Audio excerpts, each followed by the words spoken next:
ẹ jẹ́ n kọ́kọ́ ṣe àtúnṣe lórí ọ̀rọ̀ tẹ́ sọ nípa tíátà. Tíátà ti kú láti nǹkan bí 40 ọdún sẹ́yìn. Kò sí tíátà ní 40 ọdún sẹ́yìn ni ò ti sí ti ń jẹ́ tíátà. Ayẹkẹ́ yìí mo ti ń jẹ́ tíátà. Tíátà eré orí ìtàgé ni. Ẹjọ́ bá ṣe tíátà, wọ́n ó gbé kaná, wọ́n ó fi ìdí rẹ̀ jóná. Ìdí rẹ̀ ó jóná, wọ́n ó wá fi nǹkan rá, wọ́n ó bá mọ́ kó tó jiná ni. Tíátà nu. Lẹ́yìn iṣẹ́ ológun, tíátà ló tún tẹ̀lé. Kò sí tíátà mọ́ láti bí 40 ọdún sẹ́yìn. Kí la ṣe ń sìn? Wọ́n ń ṣe kámẹ́rà sọmídògì. Wọ́n ò ya fíìmù. Sinimá àwọn Fúnkẹ́ Akíndélé, Kúnlé Afọláyan, àwọn ọmọ tí ṣẹ̀ṣẹ̀ ń ya fíìmù. Ọmọ Adébáyọ̀ Ìfẹ́mi, àwọn tí ṣẹ̀ṣẹ̀ ń ya sinimá. Sẹ́lílọ́ọ̀dì ti kú 45 years ago. Ṣé ẹ rí tá à ń sọnù èdè ìpèlé Gẹ̀ẹ́sì bá ti ń lo kò dọ́ra wọn ń tà ń lò fún kì í sòótọ́. Tíátà ti kú 40 ọdún sẹ́yìn. Wọ́n ṣe tíátà ní mo sọ. Èèyàn kan ṣoṣo ló tú tíátà jẹ tó tú ẹgbẹ́ àkọ́kọ́ yẹn tó dàrú. Onítọ̀hún yẹn ní ta ni wèrè. Ẹ̀yin lọ sọ bẹ́ẹ̀ fún ọmọ lóko ẹ̀. Ó gbé odindi ẹgbẹ́ lọ sílé ẹjọ́ fún bí 15-17 years. Dẹ̀ ń dà wọ́n láàmú. Wọ́n ní kí ló fẹ́ kàn fún ẹ ní nǹkan tó fẹ́. Síbẹ̀síbẹ̀ ń dà wọ́n láàmú. Wọ́n pé tó ẹ̀jẹ̀ káwọn kó fi orúkọ yẹn lẹ̀ káwọn orúkọ mi. Ó wà nínú àwọn tó fẹ́ ṣàtúnṣe nígbà náà. Àpàrà kóòtù Ìbàdàn ilé ṣàkàkiri káàkiri.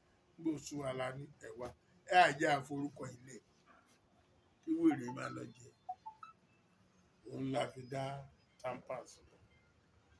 Tá a bá fẹ́ sọ bí ẹ ṣe bèrè, wà ní tamper ni mi ṣùgbọ́n èmi gbogbo ẹgbẹ́ ni mo bì náà sí.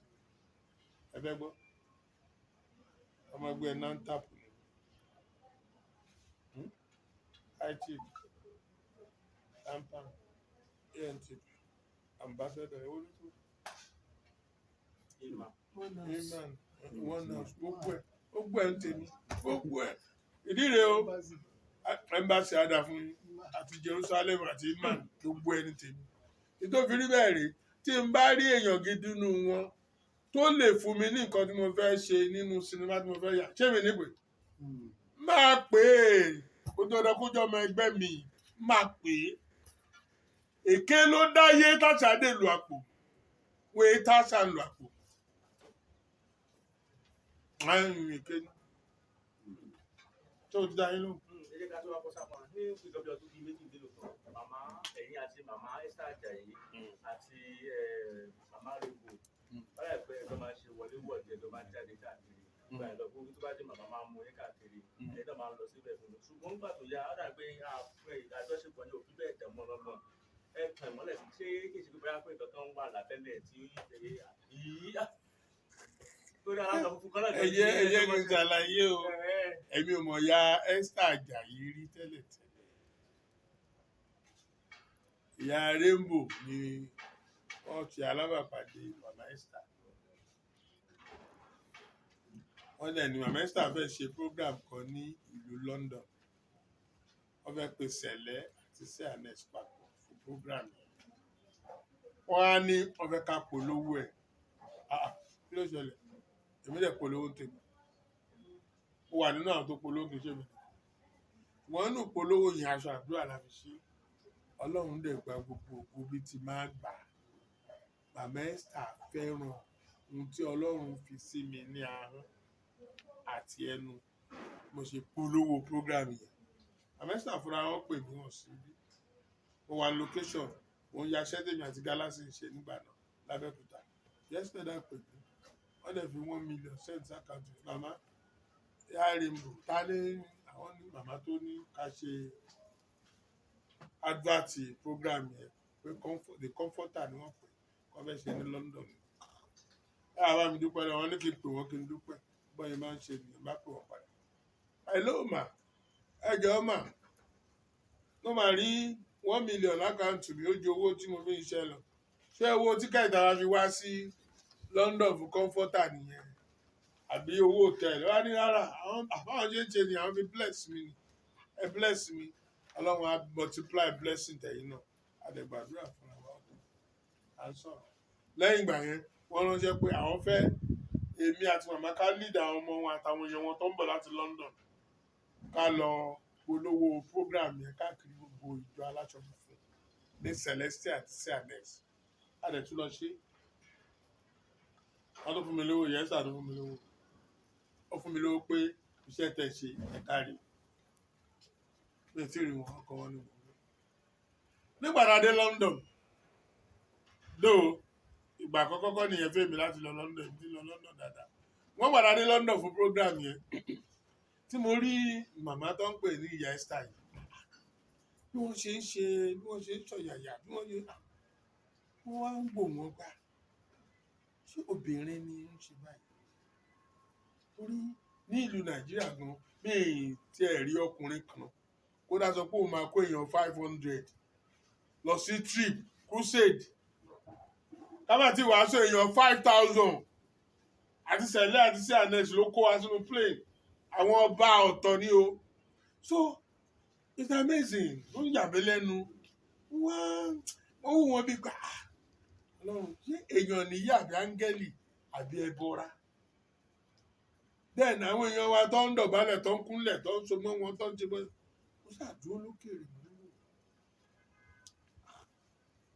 dáadé ibi tá a máa sùn láṣùn mo dalẹ̀ wọn náà fẹ́ lọ sí ìsọjí pé nítorí fi bọ̀rọ̀ jẹ́rìí o pé ìsọjí yẹn kí n já lọ máa fún wa ní pé àwọn 1,000 pounds sótórí owó la ṣe wá sí wọ́n ní kára gbé orúkọ aṣọ àdúrà funfun dà mi ò lọ òwò àtijọ́ owó mi máa sùn ọjọ́ kejì lọ fún ànádà event ọjọ́ kẹta event àṣàṣe kejì àṣùn màmá ń wò mí màmá ò sọ̀rọ̀ nígbà tá a dé níjọ́ kẹrin àbíjọ́ karùn màmá ní yá kí wọ́n jáde lóòótọ́ kọ́ máa lọ torí wọ́n ń travel ní àárọ̀ ọjọ́ yẹn ṣùgbọ́n èmi mo sì ní nǹkan ṣe ní London wọ́n bá ní bàbá àdúrà bàbá kọ́ran wọ́n ní ẹni ẹ̀ lọ ní èmi pé kò sí tẹ́lá dé sí ibùsùn tẹ̀ mo ní bẹ́ẹ̀ ni màmú ní èmi ò ṣẹ̀ṣẹ̀ máa wá bí mo níbi tí mo ń dé sí ní London so tíkẹ́ẹ̀tì wọ́n rà fún yín ó ti ṣe mo ní ẹ̀ má wọ̀ nígbà mo ní màmá oṣù máa padà àjà nígbà tó fẹ́ ṣe ti Amẹ́ríkà comforter bá ṣe ṣe àṣẹ náà ní àjà màmá wa pè mí níjọ́ kan mo ti máa ń pè màmá gan pé kí n kí wọn àbí mo fẹ́ ṣe nǹkan orúkọ ní program tí mo fẹ́ ṣe pé kọ́ wá màmá ò ní gbé kọ́ orí nọ́mbà màmá ò lè dá nọ́mbà màmá mọ̀ o lè ní nọ́mbà 4 5 o lè tí màmá ń lò gangan lè má ti gbẹ. mo ṣáà pé kan ṣá èmi mọ̀ bóyá wọ́n rí ọ̀sẹ̀ tó ń gbé níjọ́ Sunday kan láàárọ̀ Sunday kan màmá bá pè mí tí mo ra church kan bíi 7:30 bàbá pè mí ọjọ́ tí mo tútù mo ṣe àrífẹ́ tó 7 years bàbá pè mí ọmọ ní bàbá àdúrà kọ̀ọ̀ràn mú nínú Esther Ajayi ló sọ àmàdúpẹ́ lọ́wọ́ Ọlọ́run màmá bá pè mí lẹ́nu o ìwé ìgbà tẹ́ ẹ̀ ń pè mí máa ń bísí gan àbí kí wàá nu meeting àbí ká wàá nu kọ̀ọ̀kan ni mi ṣe ń gbé dẹ̀ mú lọ́rọ̀ tí mo fẹ́ bá yín sọ̀bọ̀ mi ìfẹ́ sọ́ láàrin àwọn èèyàn àjọ jókòó yà ní mò ń gbọ́ mà Esther Ajayi ní I say and you quote me. Esther Ajayi ní bí ọkàn mi ṣe pẹ̀lú yín tó mo ṣe fẹ́ràn láti bá yín ṣe tó àwọn èèyàn ní ẹ ní ìgbéraga ẹ̀gbọ́n mi sọ àwọn èèyàn ní ẹ ní ìgbéraga ọdún wo lè ṣẹlẹ̀ 7 years ago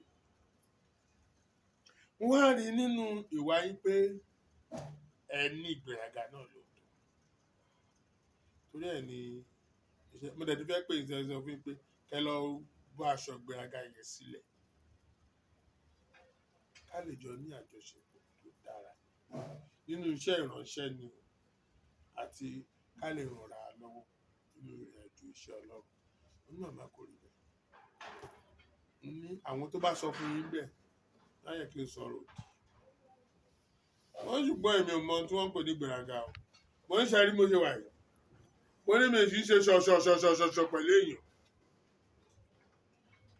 mo ní gbàrà rẹ̀ wá sí London first time mo ní tẹ́bá notice pé mo ní ìsúnmọ́ yín gíragíra mo dẹ̀ ń wò yín from distance lọ́ní yẹn ẹ ṣe ń wò àwọn yẹn gan-an wọ́n pa lóòótọ́ ló sọ pé ní gbèrágà gbogbo wọn máa ṣùrù bọ̀ wọ́n máa ká wọn máa so mọ́ ọmọ yìí wọn ò ní so mọ́ àwọn akọ̀ máa wà wọn lọ́kìrì nígbà ní màmá ní ọkọ mi náà ní màmá mi níbi tí gbèrágà mo ní tó àlọ́kọ mi nípa ṣé èèyàn nìyí àbí áńgẹ́lì àbí òrìṣà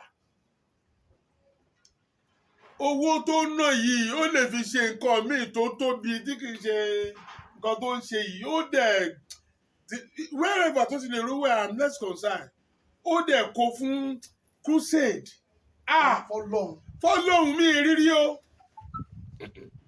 kódà Abíọ́lá tó ló lówó gan tá irú ẹ̀ rí bí ìrí kó ṣe rí ó lè rán èèyàn lọ Mẹ́kà bóyá 1,500 kì í ṣe èèyàn 7,000 5,000 kó sínú flight. ó ń ṣẹ̀yìn lé mọ̀. ó ṣe mí lé mọ̀. àwọn wò bí àfojúdi.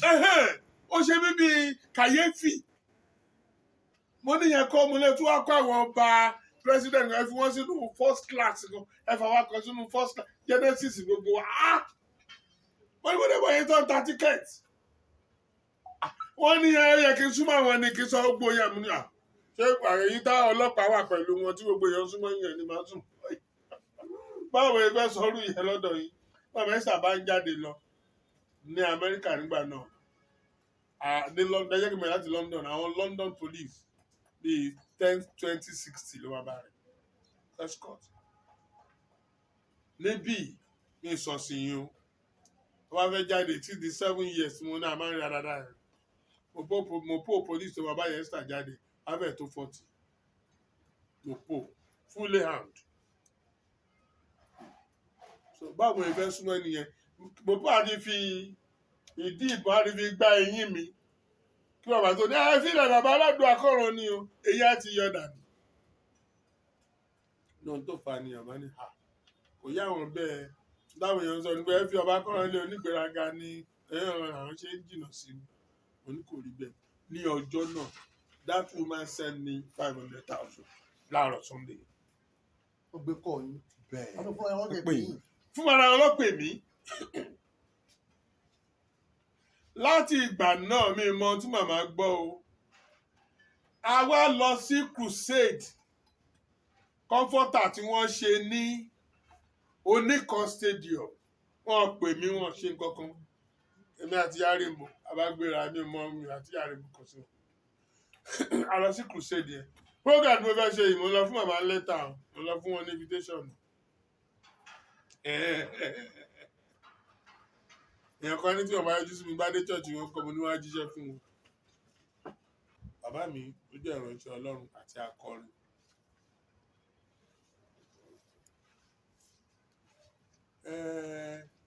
èmi wá fẹ́ràn orin púpọ̀ mo dẹ̀ ń lù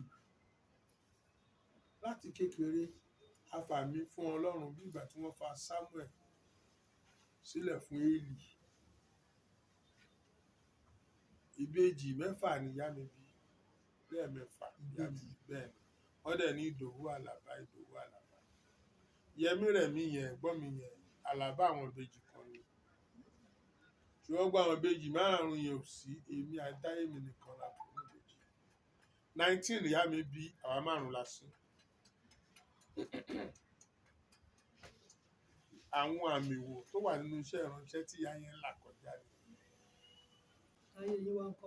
Àlàáfíà ni wọ́n wá obìnrin ni wọ́n àwọn náà ti bí ọmọ àlàáfíà ni wọ́n wà. tíátà làwọn náà ṣe. Ọlọ́run ò jẹ́ tíátà kẹ̀ káràkátà làwọn ń ṣe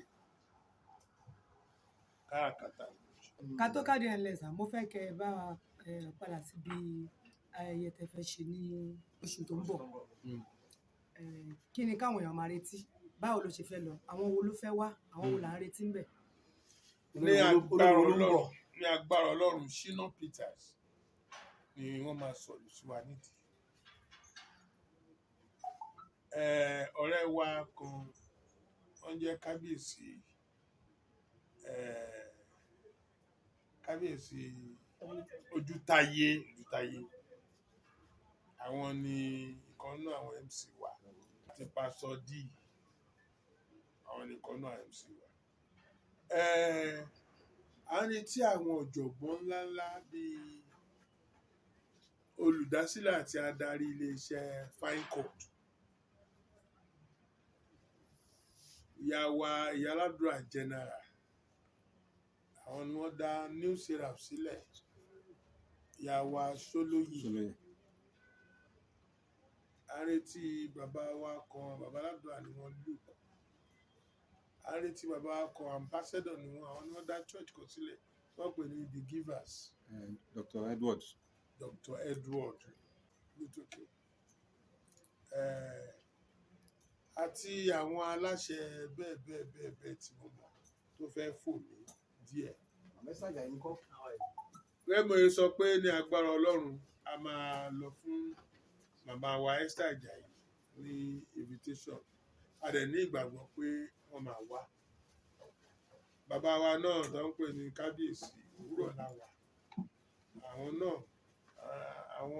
àwọn agbátẹrù program tá a fẹ́ ṣe ni wọ́n àti àwọn èèyàn bẹ́ẹ̀ tí mi ò lè rántí dáadáa ṣùgbọ́n àǹkárá ni wọ́n ní a máa fi wọlé àti lace. Wọ́n ní a máa fi wọlé àbí a máa fi wọlé. Ọ̀dà àǹkárá máa fi wọlé àti lace funfun fìlà dẹ̀ wà àti gèlè fún àwọn nǹkan tí a fẹ́ ṣe wọ̀nyẹn ní agbára Ọlọ́run. lọ́jọ́ wo 24th of November ni a máa ṣe ní NUT ní ẹgbẹ́ pavilion ní Ìkẹjà ní orúkọ Ọlọ́run. Àwọn òṣèré bíi bàbá Latin Ajírébi Délé Odùlé àwọn ìyá wa lọ́kùnrin lóbi Ṣọlá Ṣóbọ̀wálé Mercy Aigbe àwọn bẹ́ẹ̀ lọ Fúnkẹ́ Akíndélé gbogbo wọn ni a máa bá pàdé. Àwọn ọ̀gá Bello ń kọ́ Jídé kò sọ kọ́ ń A kọ́. máa bá wọn pàdé lórúkọ Ọlọ́run àwọn bá wọn pàdé ní event. A máa rí ibà ọjọ́ àkórè o. Àmì o ẹ jẹ́ kí n sáré sọ ilé ìkẹ́ tó lọ.